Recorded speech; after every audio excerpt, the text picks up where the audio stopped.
Masechet Kiddushin Daf Kaf Aleph. Yesterday we were talking about a Kal Vachomer, and in the beginning of the page today, we're going to be continuing that same Kal Vachomer discussion. So we need to go back a little to review the beginning of that Kal Vachomer.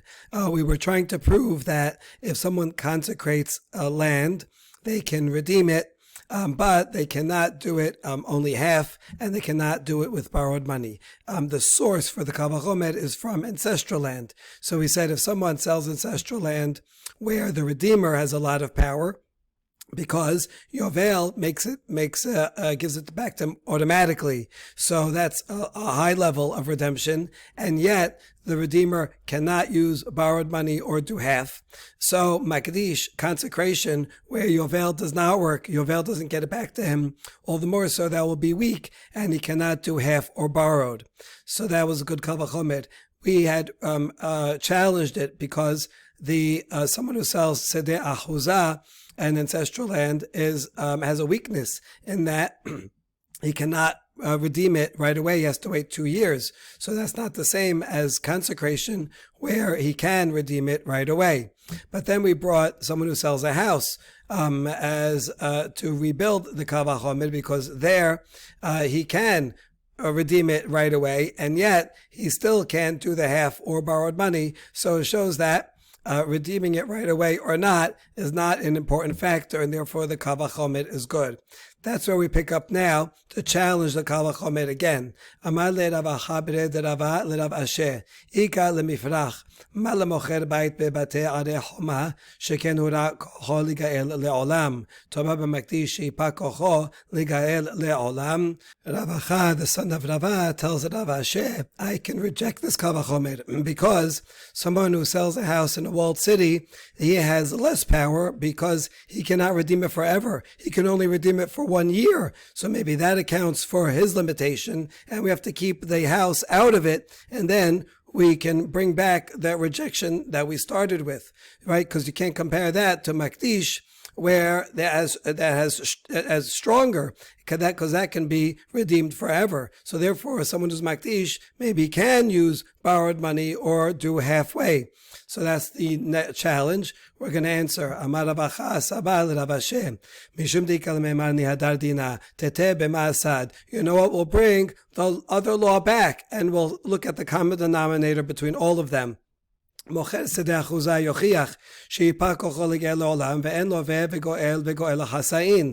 The ancestral land will prove that this point about the house doesn't matter, because ancestral land can be redeemed forever and yet can't be done with borrowed money or a half. So therefore, the fact that a house has a limitation of 1 year doesn't matter. So ma lemocher sedeh achuzah sheken hu ra kocho legael miyad mocher bait bebet arei choma yochiach. And on the other hand, selling an ancestral land has a limitation in that it cannot be done right away. You have to wait 2 years. But selling a house will prove, because there you can redeem it right away. And so now we go back and bring it all together. Lo re'izeh k're'izeh. Hasad ha'shaveh shaben shenigalin ve'en loveh vegoel lechasa'in.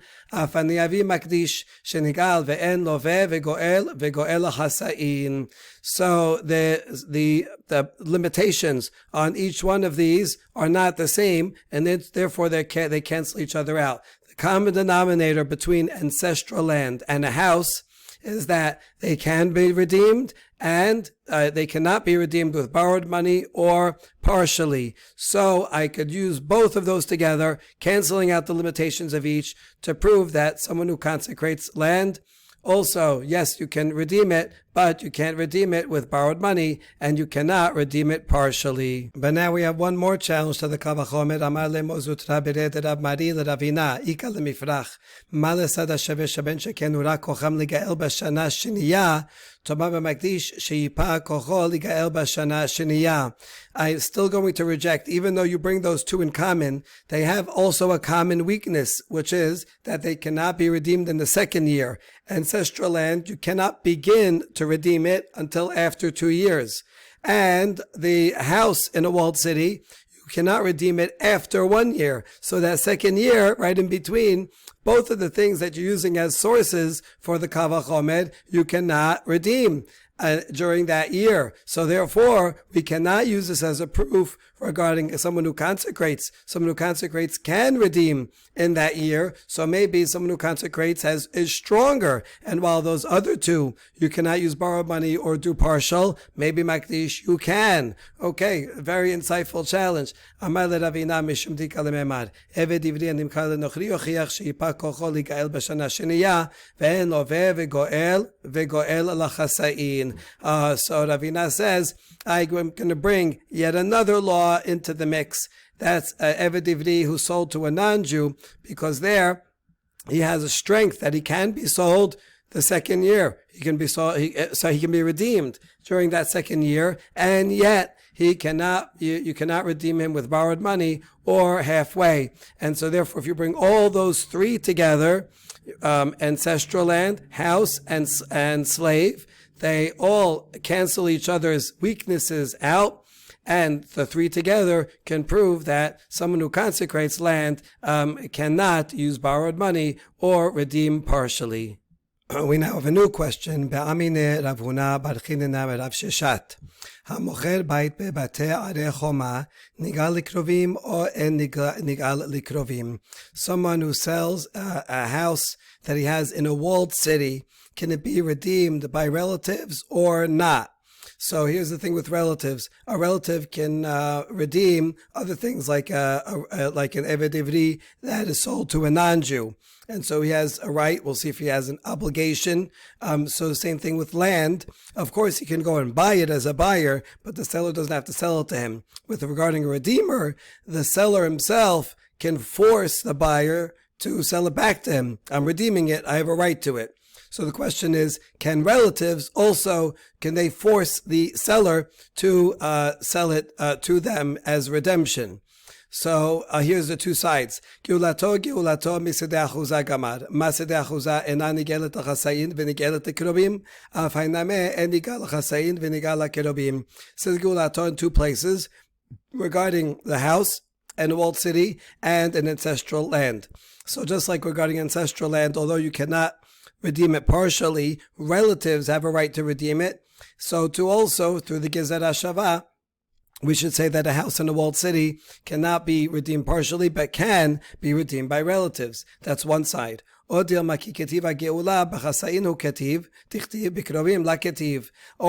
say that word geula, as we saw yesterday, is in the context of redeeming it partially? So that's the only Gezer HaShavah, only applies to redeeming partially. But regarding relatives, it doesn't talk about that, and therefore the house cannot be redeemed by relatives. Rav Sheshat said the second logic, and no, it cannot be redeemed by relatives. If a relative wants to come and say, hey, I want to redeem the land, the owner could say, no, I'm not selling it to you. Now we're going to challenge Rav Sheshat's ruling a couple of times. Number one, itibe, bechol geula titenu lerabot batim ve'aibed ibri. Pasuk here, 24, says, ve'choles achuzatchem geula titenu la'aretz. Seems to be an extra pasuk, like we know that you can have redemption of the land. What is this? In all of the land of your holdings, you can have redemption. So this is coming to add, to include houses and Eved Ivri that also you can redeem. Now, what kind of houses? Baila Batei Arei Choma. Isn't it talking about houses in a walled city? And that would prove that that is the same law, and it can be redeemed by relatives. So we say no, la Batei Chasedim. We're talking about houses in open areas, not with walls. Those have the same law, and relatives can redeem them. But this pasuk does not include houses in a walled city. Now we ask, regarding houses in open areas, a few pasukim later, it says, houses in villages that have no walls, sabib, al sedas yechashib, they should be the same as other ancestral land. So I don't need the earlier Pasuk 24 because I already have Pasuk 31 to tell me that they can be redeemed in the same way, including by relatives. So Rav Sheshet can answer, that Pasuk 31, we need it for something else, to prove that it's not just a right to do it, but there's an obligation upon the relative to redeem. And this is subject to a machloket, but he's going to follow to be Eliezer. Here's the source of the machloket. Titanya. Vegalit mimkad achiv reshut. Ata omer reshut o eno ela hoba. Tamud omar v'ish ki lo iye lo goel, v'chi yesh adam biser she'en lo goalim, ela zeh sheyesh lo ve'eno roseh likach. Shareshut beyado divrei Rabbi Yoshua. First we have the opinion of Rabbi Yoshua, who says that he will redeem his ancestral land. He says this is if he wants to. It's optional if the relative wants to or not. We ask, do you say it's optional or maybe it's an obligation? Well, the Pasuk says if there's a person and he doesn't have a redeemer. Wait, is there anybody in Israel that doesn't have a redeemer? Everybody has some family, right? Whether, children or brothers or uncles, it's got to be someone. Rather, it's not literally that there's no redeemer, but it means that there's nobody who wants to redeem. So, Rabbi Yoshua shows from here that you can have a situation where the relatives don't want to redeem, so that's because it's optional. Rabbi Eliezer Omer, here's what we need. Vegalat mimkad achiv choba, ata omer chova, o eno ela reshut, tamud omar bechol geula titenu, hakatub keba'o choba. And the pasuk that says he will redeem whatever his brother sold, Rabbi Eliezer says he has an obligation to. Is an obligation? How do you know? Maybe it's only optional. The pasuk 24, says bechol geula titenu, that and all of your ancestral land you shall grant redemption for the land. And so that proves that it's a chova. So that's why I need that pasuk and pasuk 31. That's why they're not redundant. And so Rav Sheshet says I can follow to be Eliezer, and that's why I need this pasuk to say everything is obligatory on relatives to redeem it, but it's not including a walled city. This is only talking about unwalled cities. For walled cities, the law is not the same, and even relatives cannot redeem, do not have the obligation or ability to redeem. That's the opinion of Rav Sheshet. Okay, one last point about this. Amri le Rabbanan Rav Asher, v'amri le Rabbina Rav Asher, bishama leman damar rabot batei arei choma hainu dichtiv bechol, el leman damar rabot batei chaserim mai bechol kashya. So one of these rabbis tells Rav Asher, it makes sense according to the one who says that this pasuk is including walled cities, and they have the same law as unwalled cities, and relatives do have the right to redeem it. That's why it says bechol, to include even those even houses in walled cities. But according to the one who said, that's Rav Sheshet, that this pasuk is coming to include regular houses that are in unwalled cities, what's bechol coming to add? So this is indeed a challenge, and we don't have an answer for it. But now we ask Rav Sheshet yet another challenge. So again, Rav Sheshet is the one that said that for walled cities, the relatives do not have the right to redeem it. They cannot force the seller to give it to them. Regarding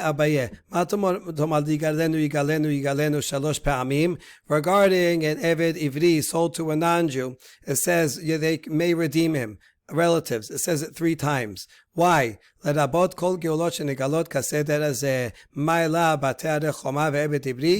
teach us that other redemptions also have the same law, that relatives can come and redeem them. So what other 2 laws? It says it 3 times, one for its own context. What are the other 2 laws? Is it not coming to include houses in a walled city and Eved Ivri sold to a Jew? So according to this, it should be the same law in all 3 of them, and therefore relatives can redeem, and that goes against Rav Sheshet. We answer, La batei chaserim ustei achuzah. No, it could be coming to include houses in unwalled cities and ancestral land, that those have the same laws for relatives, but this is not talking about houses in a walled city. Hold on, there's a pasuk that says explicitly regarding houses in unwalled cities and ancestral land, that it says like it should be the same as ancestral land, and that can be redeemed by relatives. Now that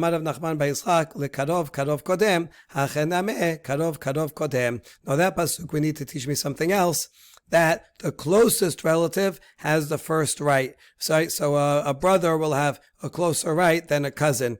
And so I need that pasuk already for there. And there, this pasuk does not say anything about the land in the house in a walled city.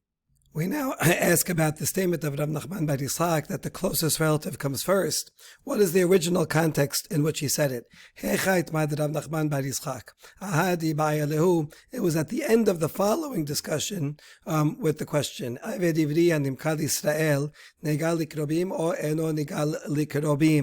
Ivri who sold to another Jew. Do relatives have the right and obligation to redeem him or not? We know that Eved Ivri is sold to a non-Jew, for sure there, that's what the Torah says, that relatives should redeem him. But what about sold to a fellow Jew? Maybe it's not as important there.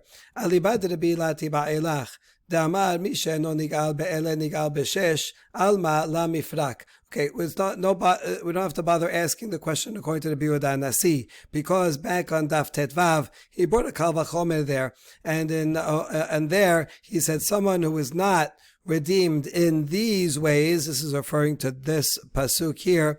V'im lo yigael be'ele, then he goes free in Shanat HaYovel. This is in the context of Eved Ivri, sold to a non-Jew, that if he's not redeemed in those ways by relatives, then he goes, then he'll go free in Yovel.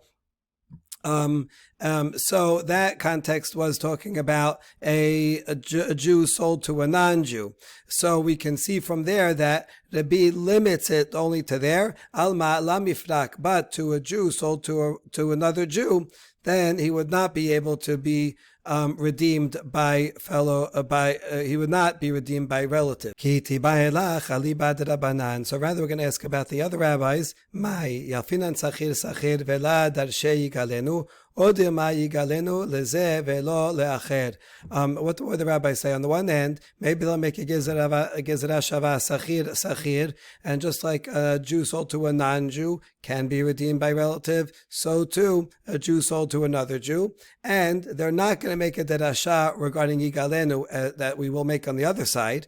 That's all one side. The other side says, even though you have a gezerah shava, you have a pasuk that says, will redeem him, meaning only the Jew sold to a non-Jew, the relatives can redeem him, and not someone else, not the Jew sold to a Jew. So if you say yigalenu, that will override the sachir. So that's the two sides that we can derive it from Pesukim. So let's try to answer the question from a Braita, Tashema. Bechol geula titenu, lerabot batim ve'eved ibri. So as we mentioned before this Braita, Pasuk says, in all of your ancestral land, you shall grant redemption for the land. What is this? In all, what is that including? So we say it's to include houses and Eved Ivri. What kind of Eved Ivri is he talking about? Is it not that's talking about houses in a walled city and Eved Ivri that's sold to another Jew, and yet you can do redemption by a relative, right? That's a good proof. No, la Eved Ivri, not necessarily. Maybe the Braita is only talking about an Eved Ivri that's sold to a non-Jew. Wait, if so, Eved Ivri says explicitly that a relative, his uncle or his cousin, can redeem him. I don't need this extra pasuk to teach me that. So the answer is, no, this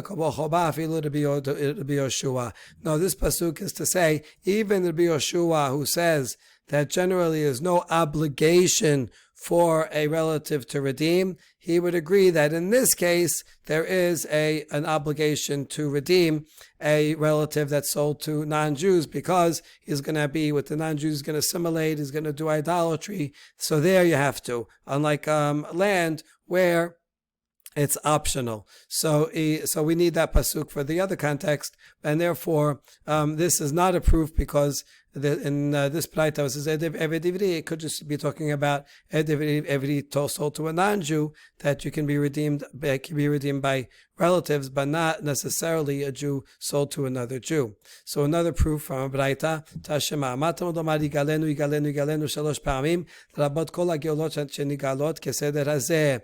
Why does it say 3 times regarding an Eved Ivri sold to a non-Jew? Redeem him, to include other redemptions that are the same way. So what 2 other things are we including? Is it not land in a walled city and a Jew sold to a Jew, and therefore in all these cases a relative can redeem, he has a right? Now maybe the 2 other things we're including is houses in fields and ancestral land. Hold on, the houses in unwalled cities, that says that explicitly, that's considered the same as ancestral land. This is why we brought this whole discussion, because it's on this statement that Rav Nachman bar Yitzchak originally said that this teaching tells us that the closest relative has the first right of redemption. If there's many relatives that want to redeem, it's the one that's closest gets the right. So that's why we need this the plain pasuk that tells me yes, you can redeem it with relatives, and the extra derasha tells me that the closest relative has first rights. We now come to the next part of the Mishnah. V'hanirsa nikneh b'rsi'a tichtiv rasa Adonai v'tozno b'marseya. An Eved Ivri who wants to continue is called a nirsa. He's pierced. How is he acquired by the owner? By piercing his ear. How do you know that? Because the pasuk says that the master will pierce his ear with an awl. B'marseya. How does he go free? Koneh et asmo b'yovel mitata adon. A nirsa can go free in the year of the Yovel, or when the owner dies. Tichtiv abado velo et haben velo et abat. Leolam leolamo shel Yovel. We know this pasuk says he will be his slave, meaning only that owner, and does not get inherited, not by a son and not by a daughter. The word the olam doesn't mean literally forever, but only till the Yovel is that entire time, olamo, the entire age of that Yovel. Tinor banan. Marseya, en li ela marseya, minan rabot hasol vasira v'machat v'mekadeach v'machteb. Tamud lomar, v'lakachta l'rabot kol davar shenikach beyad. Divrei Rabbi Yosef v'Rabbi Yehuda. Now the pasuk says you have to pierce his ear with an awl. Does that mean it has only an awl, or is it Torah giving an example? So I might think only an awl. How would I know that you can also use a sharp thorn, a needle, an auger, or a stylus that you use for writing in a wax tablet? That's why the pasuk says "V'lakachta et hamarseya" means you should take. So that you take means anything. So the marseya is a limiting word, but v'lakachta is a expansive word. So in fact, you can take any of these instruments, anything that you can hold in your hand that you can use. Maybe not some kind of a big machine that's stuck to the ground. Rabbi Omer, ma marseya miyuchad shamatechet af kol shamatechet. Rabbi, however, says that there has to be something similar to an awl. Just like an awl is made out of metal, so too, whatever you use, you can use whatever you want, but it has to be made out of metal. Another opinion, Hamarseya with Hey Yediyah sounds like it's a special one, a very known one. And this is some kind of large awl that, yes, you can use that for piercing. Amar Rabbi Elazar, Yudan v'Rabbi Haya Doresh. Rabbi Elazar says that Yudan, that's a short for Yehuda. It was called Yudan. The distinguished one would teach as follows: When you do a piercing, you should only do it in the lobe of the ear, right, in the ear lobe. Hachamim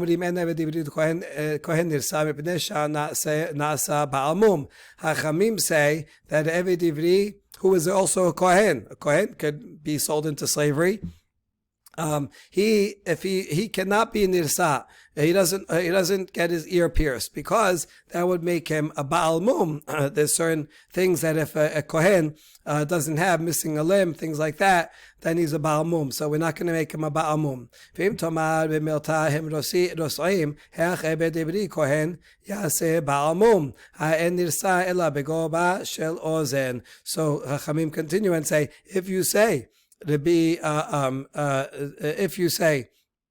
that's Yudan, but B's opinion that you use the earlobe, that doesn't make sense because if so, how would this Kohen become a Baal Mum? A blemish, a hole in the earlobe, is not make a person a Baal Mum, and so therefore it can't be that would be prevented.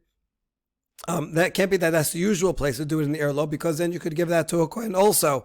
That would not be a problem. Therefore, according to Chachamim, where do you pierce him? In the upper area, the cartilage of the ear on top itself, which would be a mum for a Kohen. So that would explain why you cannot pierce a Kohen's ear, and for everyone else it's the upper part, not the lobe. Now what's the essence of the machlokes, or the source? This is going back to the type of instrument. באוזנו בדלת חזר וכלל, פירט כלל ופרט וכלל, אי התדן אלא כעין הפירט. מה הפירט מפורש המתכת, אף כל שם מתכת? The pasuk says, ולקחת, you should take, that's an inclusive word. מרסיה is a detail. באוזנו ובדלת, and you pierce in his ear and onto the door. It sounds like you could do it in any way with any instrument.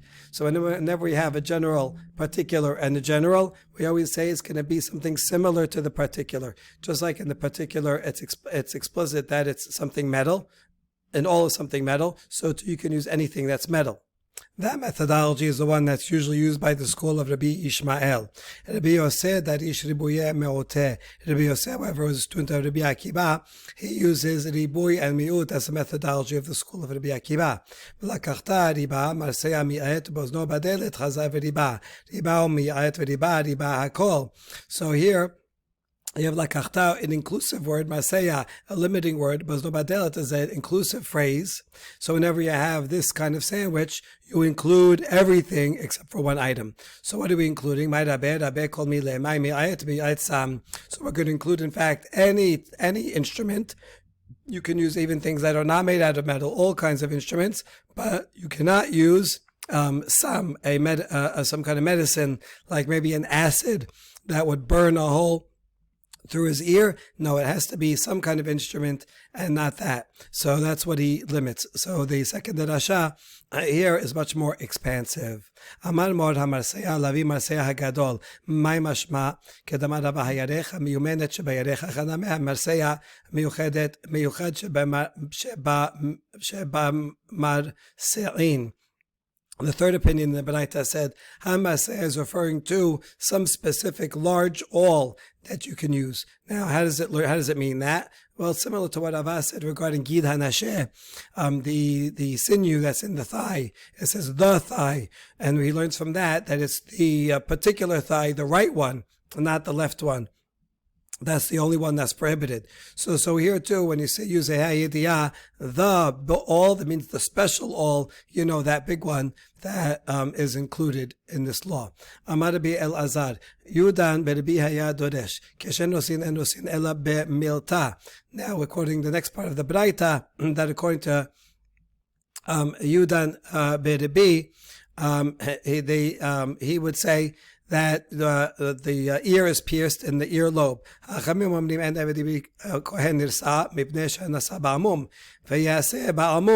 Chachamim said no. The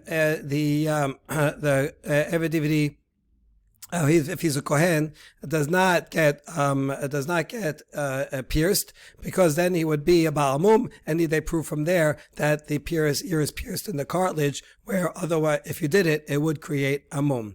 Now the Gemara asks, so what? So make him a blemish. Who cares? Amar Rabba Rav Shela Amar Kera V'Shava Mishpachto L'Muchzak Shabem Mishpachto. Pasuk says that after the slave is done with his service, he goes back to his family. Going back to his family means the same status as he was in his family, and therefore, if he was a kosher kohen before, we have to send him back as a kosher kohen and not with a blemish. Chidushu lashena kohanim velashena Israel. And Eved Ivri, who is a kohen, and other regular Eved Ivri, the master has a right to give him over to a Shifra Kanani to have children that will be his slaves. Does that apply to a Kohen also? On the one hand, you could say, listen, this whole law is a chidush, because generally a Jew is not allowed to be have relations with a Shifra Kananit. So there's a chidush that if you're an Eved Ivri, then it's allowed. So once you make a chidush, a novel law, so the novel law will apply to every Eved Kanani, whether he's a Israel or a Kohen. That's the one side. The other side says, no, maybe Kohanim are different, since they have many more additional laws, like they can't marry a divorcee. So maybe those additional laws mean that a Kohen remains more protected, and he cannot be given over to a Shifra Kananit. So that's the question. The answer is Rav Amar Mutar, Shemuel Amar Asur. Rav says yes, Eved Kanani Kohen can be given to a Shifra Kananit. Shemuel says he cannot. Amar le Rav Nachman Rav Anan, Ki avetu be'emor Shemuel be'iskur mardri italalitu. Rav Nachman tells Rav Anan a sharp line. He says, when you were studying with the master Shemuel, what were you doing the whole time? Were you playing with tokens? Were you playing games? There's some kind of game, maybe like checkers. Like, were you paying any attention when you were a student? Or were you just playing checkers in the back of the room? Okay, why is he telling him this?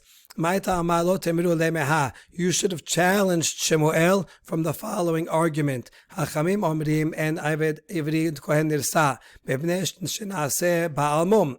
In the Braita itself, Hachamim make an argument that an Eved Ivri does not get pierced, because then he would get a blemish. And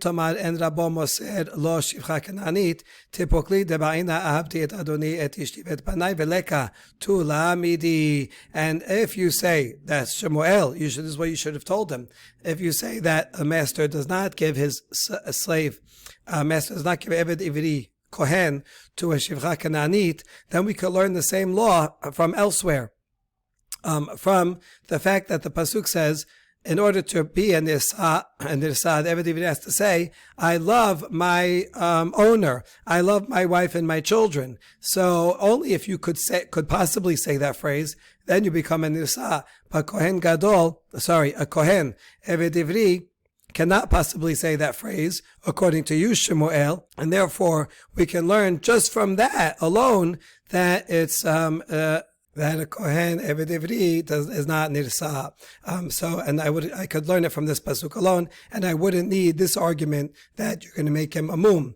Now you could learn it from both arguments, but you only need one. So the point is, you could challenge Shemuel and say, if it is true that what you say, that an Eved Ivri Kohen is not given over to a Shifra Kananit, that alone would be a source for the law that he's not nirsa.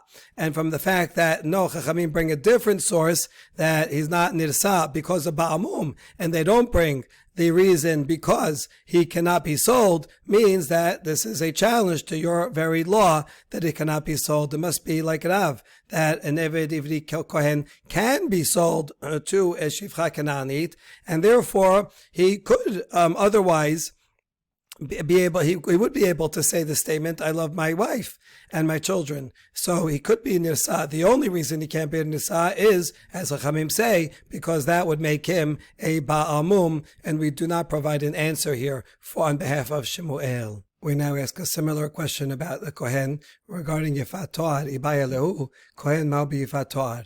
Chidushu, lashena Kohen v'lashena Israel. The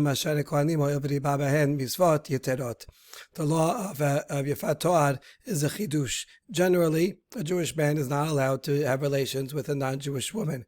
However, in the course of battle, if a man then sees a woman, a non-Jewish woman who is taken captive, so there's two opinions about it. I'm going to follow Rambam that says he's allowed to be with her one time out in the battlefield, and then if he continues and wants to marry her, he has to go through a whole ceremony, bring her home, cry for a month, let her nails grow, cut her hair, and so on. And hopefully by that time his desire will get lower, and then he won't want to marry her. The permission to have relations once is because of keneged yetzer hara. It's basically impossible for a person in that situation, a soldier in battle who sees a beautiful woman, to resist, and therefore the Torah says as a compromise to permit that just once, and then do this whole process. And then hopefully it will limit that engagement, because if you say, no, you can't do anything at all, then people will not be able to stand up to that, and then they will fall even further down. So that is the general law. What about a Kohen? Do we say on the one hand, since it's a chidush, that goes generally can't be with a non-Jewish woman, but here you're allowed to, so that applies to a Kohen also? Or do we say, no, Kohanim are different since they have extra mitzvot, more prohibitions regarding marriage, so a Kohen who is in battle cannot go through the law of Yifat To'ad. He does not have this leniency. The answer is Rav Amar Mutar, Shmuel Amar Asur. Just like above, the same machloket is parallel here. Rav says a Kohen can be with Yifat To'ad, and Shmuel says he may not. Now we ask, in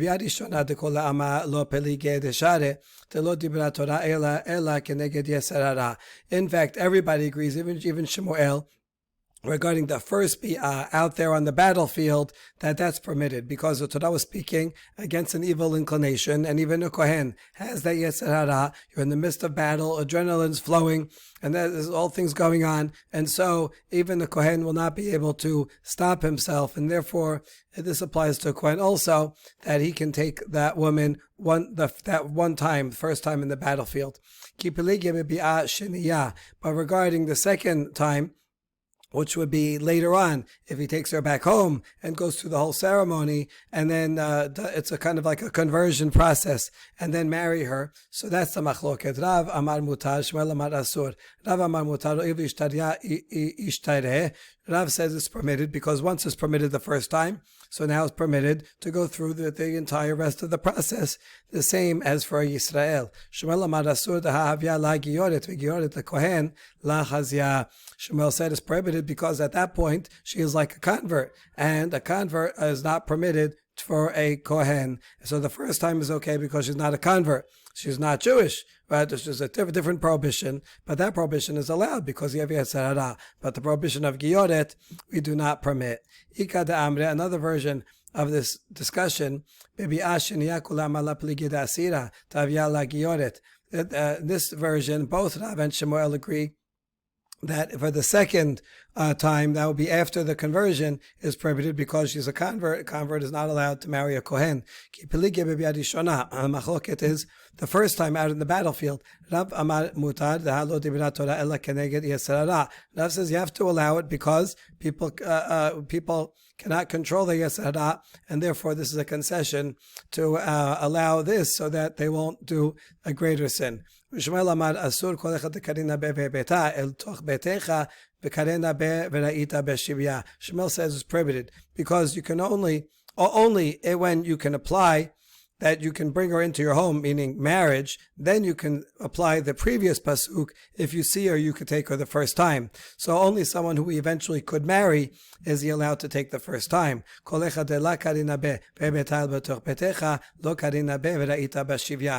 any person where you cannot apply the pasuk that he can take her back to his home and convert and marry her, you cannot apply the first pasuk regarding the first for the first relations with her. So, therefore, for Yisrael, since he could take her home and marry her, therefore he's permitted to be with her that first time. But a Kohen who is prohibited from taking her back home, and that's according to everybody, he's prohibited from the second time. So Shmuel says, therefore, he's also prohibited even the first time out in the battlefield. Tenor Banan, a last baraita that summarizes many of the laws of Eshet Yifat To'ad. V'reita b'shivya b'shat shivya. It has to be at the time of that she's taken captive. This is not a general rule for other instances. Right? Only after she's taken captive. Eshet v'afilu eshet ish. Even if she is married to some other, whatever, non-Jewish marriage, nevertheless, it's still permitted. Yifat To'ad lo dibrat Torah ela keneged yetzer hara. מוטב שיאכלו ישראל בשר תמותות שחוטות ואל יאכלו בשר נתמותות נבלות. How come the Torah describes it as a beautiful woman? What's the difference what she looks like? So this explains the reasoning that the Torah is speaking as a response to the evil inclination and recognizing that human beings are frail and cannot always control their desires, and in this particular situation it will be an overwhelming test, and therefore the Torah gives a concession. It says better that the Yisrael should eat the meat of dying animals that were slaughtered properly. In general, it's not proper to eat a sick animal, but it's still better if it's a sick animal that was given proper shechita, rather than eat nevela, an animal that did not get proper slaughter and there's just a carcass that died on its own. So even though both are negatives, still one prohibition is worse than the other. So in this case, it's better that the person have one act of relations with this woman and then go through this process, rather than if you don't do that, then he's just going to take her, and maybe he'll to go and take many women, and he's not going to bother converting them, and he'll do it many times, and it will just be totally out of control. So better to limit the damage and allow only one time out in the field, and then a whole process in which she becomes disheveled and ugly. She cries over her parents, and by that time, the person will think it over and say, you know what, maybe I should just go back home and find a nice Jewish girl in my neighborhood. And so it will limit. Give a release for his desire, but also limit the impact of the sin. Now, chashakta is if you desire her. That means even if she is not pretty, but he desires her, right? In other words, beauty is in the eye of the beholder, and you don't say, well, this person wasn't pretty, you shouldn't have taken her. Well, he desired her, so whatever he's feeling in his desire, then that is permitted to him. And he's only allowed to take one woman, not she and another. So, okay, you have desire, doesn't mean you can go crazy and just do whatever you want. Right, like Sisera, he's taking many women. No, you can't just go around and do that. Rather, you have to limit it. So this is another way that the law of Eshet Yifat To'ad limits the release of the Yetzer Hara. Lakachta means you are allowed to marry her, and eventually at the end of the process, if he goes through with the whole thing, that will result in marriage.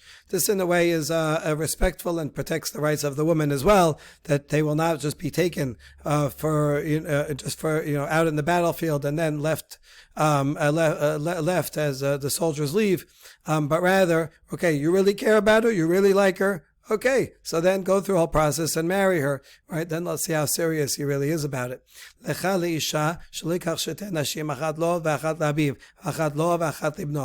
only is a soldier not allowed to take two women for himself, he also can't take two home and say, oh, I'm bringing one home for my father or for my son. No, this is only a permission for you yourself if you're out in the battlefield, and not you can't go collect other women to divvy out as spoils to other people.